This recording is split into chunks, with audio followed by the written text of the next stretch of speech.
Assalamualaikum warahmatullahi wabarakatuh. Perkenalkan, nama saya Nur Taufik Hidayat. Saya dari kelas 12 IPA 4. Di sini saya akan menjelaskan tentang tugas praktek informatika dengan tugas struktur sebuah URL. Yang pertama, di sini terdapat yang namanya domain. Nama domain atau sering disebut domain adalah nama yang mudah diingat yang terkait dengan alamat IP fisik di internet.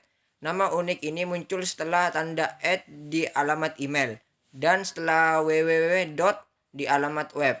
Misalnya, nama domain example.com bisa diterjemahkan ke alamat fisik 198.102.434.8. Fungsi domain adalah alat untuk mengidentifikasi sebuah web hosting. Contoh domain misalnya google.com dan wikipedia.org. Yang kedua, di sini terdapat yang namanya subdomain.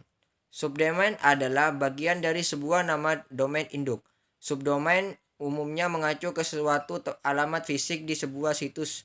Contohnya wikipedia.org merupakan sebuah domain induk, sedangkan id.wikipedia.org merupakan sebuah subdomain.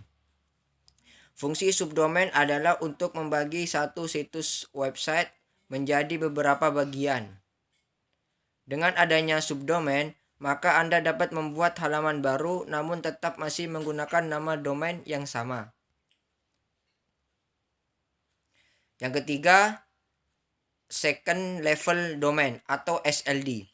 Second level domain atau SLD merupakan turunan dari TLD yang bertujuan untuk digunakan lebih spesifik lagi. Contoh dari SLD adalah co.id, ac.id, dan lain-lain. Yang keempat adalah subdirectory. Subdirectory bisa diibaratkan sebagai folder. Artinya suatu nama yang ada pada folder suatu domain. Sebagai contoh adalah alamat blog dari id cloudhost yang mempunyai subdirectory id cloudhost.com/blog.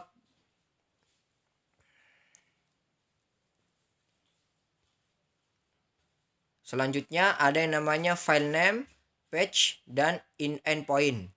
File name merupakan nama yang diberikan pada sebuah file oleh pembuatnya. Tujuannya adalah supaya mudah diingat dan mudah pula mencarinya.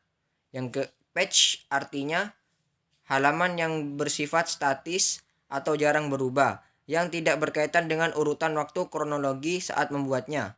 WordPress ini biasanya digunakan untuk membuat halaman statis seperti contact us, about, disclaimer, dan sebagainya.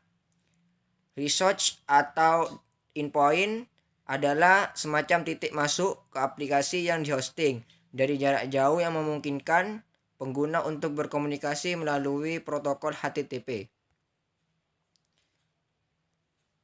Dan yang terakhir ada query parameters. Parameter query atau query parameters adalah query yang pada saat dijalankan menampilkan dialog box yang meminta input dari user sebagai kriteria sebelum data ditampilkan atau sebagai data yang akan diinsert pada tabel. Itu saja yang dapat saya sampaikan, kurang lebihnya mohon maaf. Terima kasih dan wassalamualaikum warahmatullahi wabarakatuh.